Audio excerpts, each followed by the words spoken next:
It was 7:15 a.m. in Nashville when I opened the email that shattered my world. My 1-year-old daughter, Emma, was babbling happily in her high chair, completely unaware that her father had just blown up our lives with a single message. The subject line read simply, "Moving on." I almost spilled my coffee when I opened the attachment and saw the photo. Donald, my husband of 5 years, wrapped around a young blonde woman who couldn't have been older than 23. They were standing in front of our lake house, our vacation home that we'd bought just last year, the same home where we'd spent countless weekends planning our future together. "The house is mine now," the email declared. "I've already moved in with Amber. My lawyer will be sending over the divorce papers. Don't bother fighting it. The deed is in my name." I felt my hands trembling as I set down my coffee mug, but not from fear. No, this was pure rage building inside me. Donald really thought he could just email me divorce papers and steal our vacation home? The home I'd paid for with profits from my business? He had no idea what was coming. I looked at our daughter, still innocent and happy, playing with her breakfast. Then I glanced at the framed photo on our kitchen wall, Donald and me on our wedding day, both smiling like we had the world figured out. 5 years of marriage, and this was how he chose to end it? With a smug email and a photo of himself with a woman nearly half my age? I took a deep breath and picked up my phone. My finger hovered over Donald's contact information for a moment before I clicked block. Then I opened my email and typed 2 simple sentences in reply. "Are you sure about that? Better check the paperwork carefully." I hit send, blocked his email, and turned back to my daughter with a smile. Donald had always underestimated me. He saw me as the accommodating wife who'd supported his career while building my own business on the side. He probably thought I'd break down crying, maybe beg him to reconsider. But he'd forgotten one crucial detail about me. I didn't build a successful company by being naive about protecting my assets. Looking back, I should have seen this coming. The signs were there, little red flags I'd dismissed because I was too busy juggling my growing business and our new baby. Donald had been making frequent business trips to the lake house over the past 3 months, claiming he needed peace and quiet to work on some big corporate merger. I'd built my company from scratch while supporting his career moves. When we met 6 years ago, I was already running a successful online retail business, but Donald acted like it was just a cute hobby. He loved telling people how he'd helped me turn it into something real. The truth? My business had tripled in value since we married, all through my own hard work and strategic planning. The lake house had been my idea, a perfect getaway for our family, close enough to Nashville for weekend trips, but far enough to feel like a real escape. I'd paid for it entirely with my company's profits, but Donald had insisted on putting his name on the deed. "For tax purposes," he'd said. I'd agreed, but not before having my lawyer draft some very specific documents about the property's true ownership. Last week, Donald had been especially distant, spending hours on his phone in our home office. When I'd asked about the merger, he'd gotten defensive, snapping that I wouldn't understand the complexities of corporate finance. Rich, coming from a man whose investment portfolio I'd secretly been managing for the past 3 years. I picked up Emma from her high chair and held her close, breathing in her sweet baby scent. She had Donald's eyes, but my determination, I could already see it in the way she tackled every new challenge. Looking at her now, my resolve strengthened. This wasn't just about me anymore. It was about protecting her future, too. I walked to my home office, Emma on my hip, and opened my laptop. Within minutes, I'd emailed my lawyer the documentation proving I'd purchased the lake house. Then I pulled up the security camera feed I'd had installed at the property, another precaution Donald knew nothing about. The cameras had caught everything, every visit, every guest, every betrayal.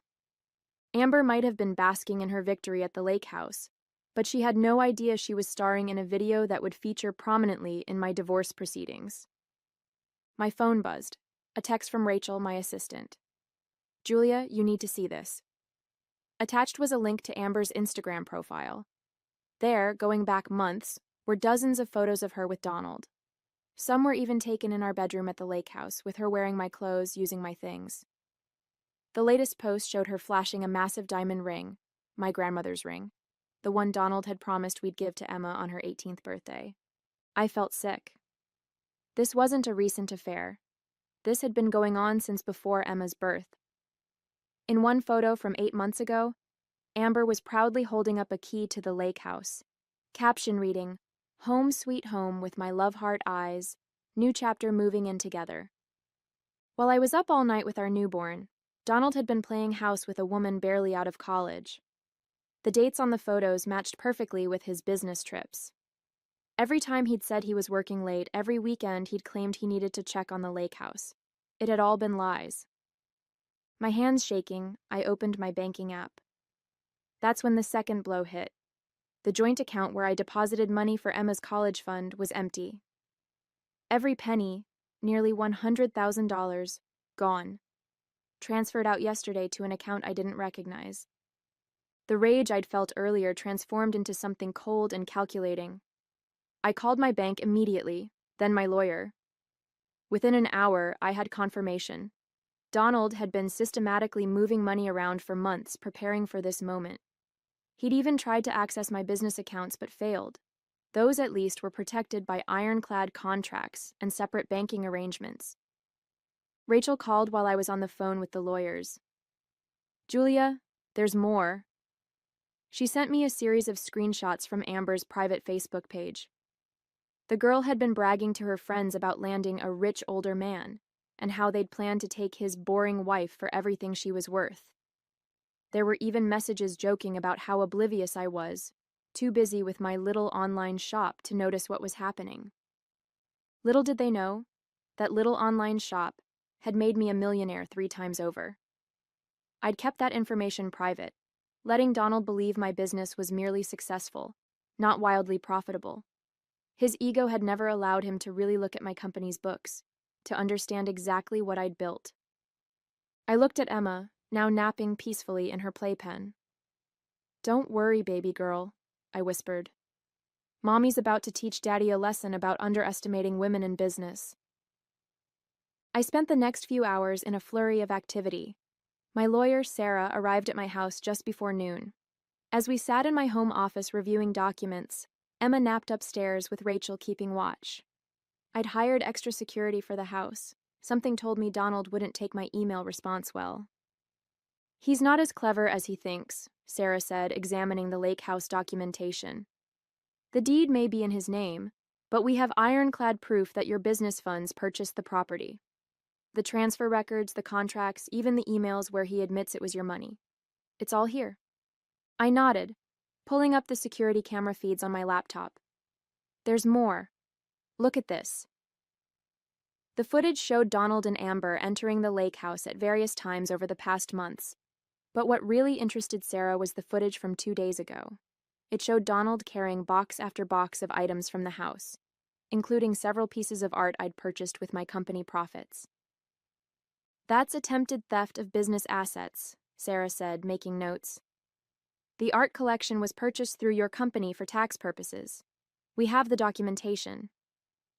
Just then, my phone lit up with a call from an unknown number. I put it on speaker. "You think you're so smart, don't you?" Donald's voice was sharp, angry. "Check your business email, Julia. My lawyers have been busy too." I pulled up my email and felt my stomach drop. Donald's lawyers had filed an emergency petition claiming my business had been built using his expertise and connections. They were demanding a full audit and temporary control of my company's accounts during the divorce proceedings. "You'd really try to take my company?" I kept my voice steady despite my racing heart. "The company I built before I even met you?" "You built?" He laughed coldly. "Who do you think gave you all these corporate contacts? Who introduced you to the right people? Face it, Julia, you'd be nothing without me." Amber understands that. She knows how to be grateful. I muted the phone and turned to Sarah, who was already typing furiously on her laptop. She held up a finger. "Wait." "Donald," I unmuted the phone, buying time. "Think carefully about what you're doing." "Oh, I have. My lawyers will be in touch about Emma, too. You're too busy with your precious business to be a proper mother. Amber's great with kids. She used to be a nanny." The threat to take Emma made my blood run cold, but before I could respond, Sarah slid her laptop over to me. On the screen was an email from 3 years ago, one Donald had sent to a friend, complaining about my success. She won't listen to my business advice at all, says she doesn't need my help. And she's right. Her company's worth more than my annual salary now. It's embarrassing. I smiled into the phone. Donald, I just sent something to your lawyer. You might want to check with him before making any more threats about my company. What are you talking about? Let's just say your email archives aren't as private as you thought. Call off your lawyers, or the next email I send will be to your boss. I wonder how he'd feel about all those corporate contacts you claim to have given me. The line went silent. Then, click. Sarah was still combing through Donald's emails when Rachel burst into the office, her face pale. Julia, you need to see this right now. She thrust her tablet in front of me. On the screen was a draft press release from Donald's company announcing his promotion to Chief Financial Officer, effective next month. Suddenly, everything clicked into place. The timing of his affair with Amber, the calculated moves with our accounts, the aggressive legal strategy. It wasn't just about leaving me. He was cleaning house before his big promotion, trying to secure assets and minimize what he'd lose in the divorce. There's more. Rachel swiped to another document. Amber isn't just some random girlfriend, she's the CEO's niece. I felt like I'd been punched in the gut. Donald hadn't fallen in love with a younger woman. He'd orchestrated a relationship with the CEO's niece to secure his promotion.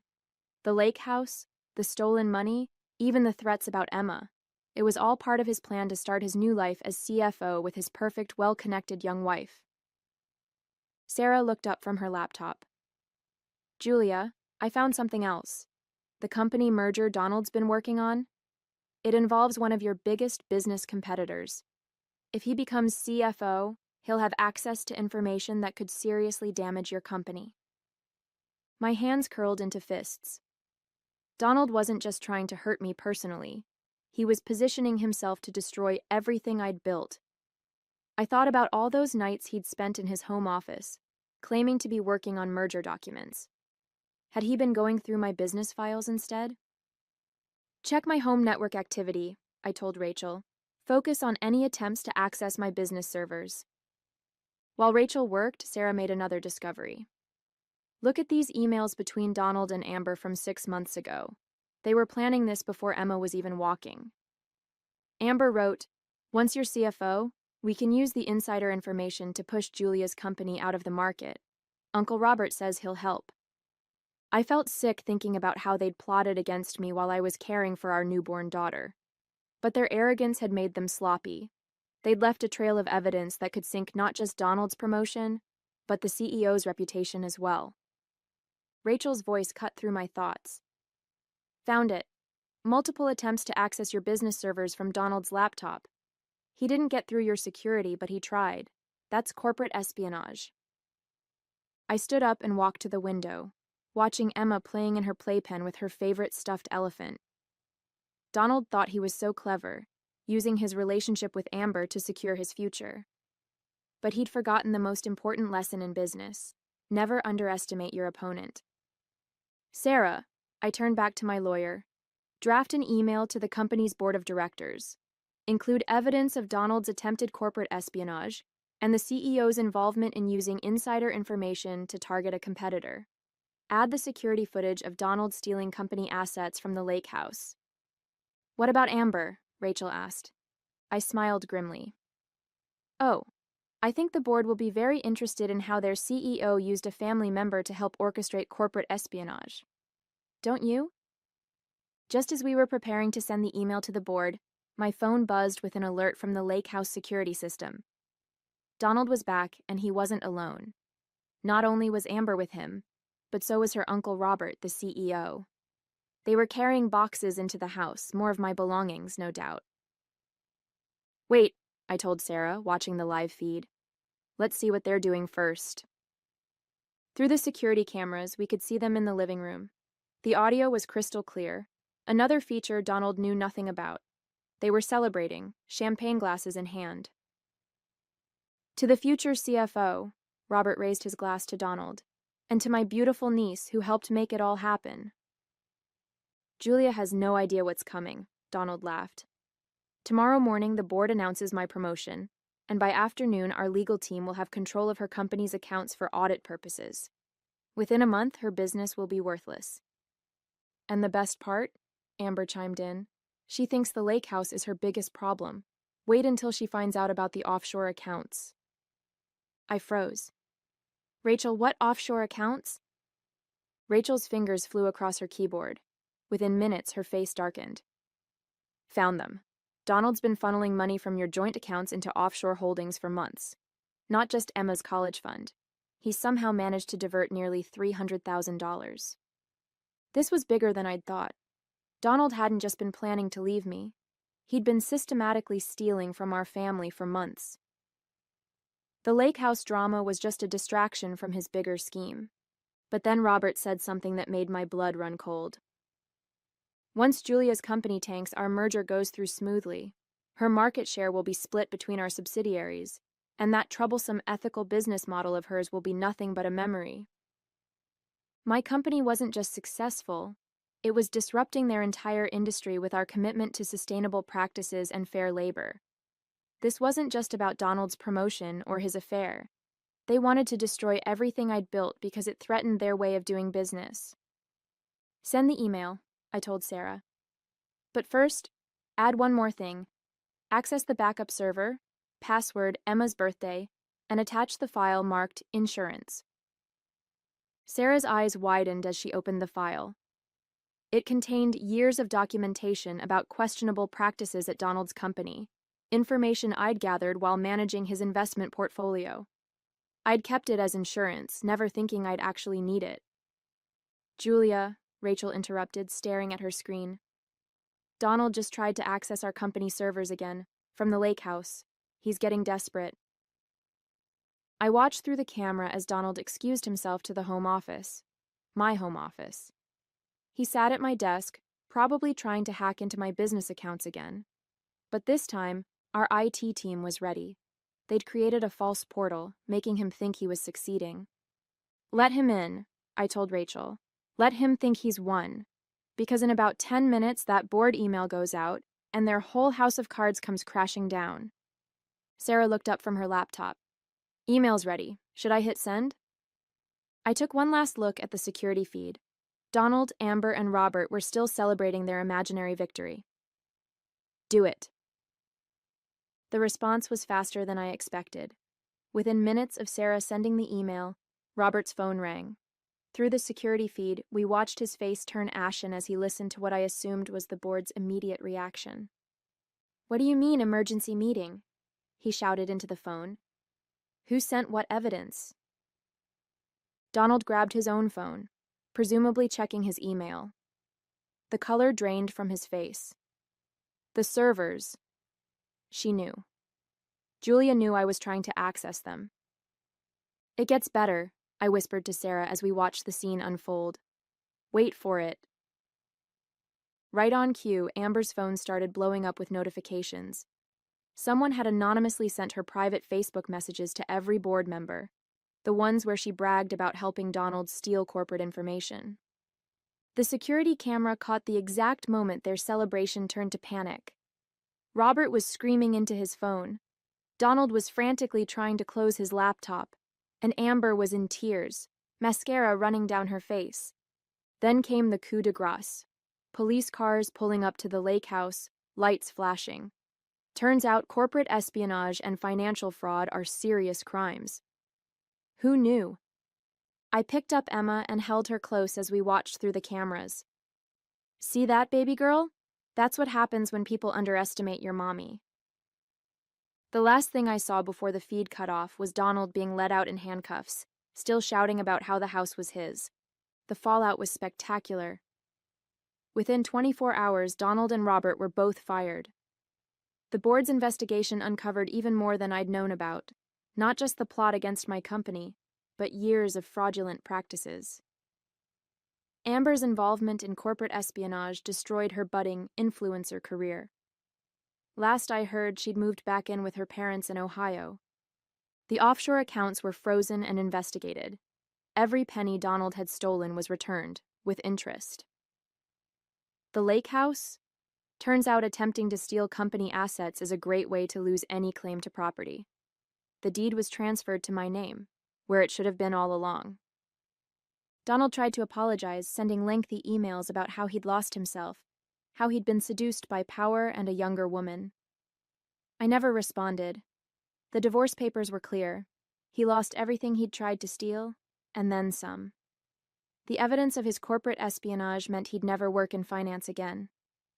As for me, my company's ethical business model attracted even more investors after the scandal. We expanded into markets that Donald's company had dominated, our reputation for integrity drawing customers who'd lost faith in traditional corporations. Emma and I spend weekends at the lake house now, making new memories. Sometimes, when I'm sitting on the deck watching her play, I think about Donald's smug email with that photo. He thought he was announcing his victory, but he was really just documenting the beginning of his downfall. I kept that email, by the way. It's framed in my office. A reminder to never underestimate a woman who's built something worth protecting.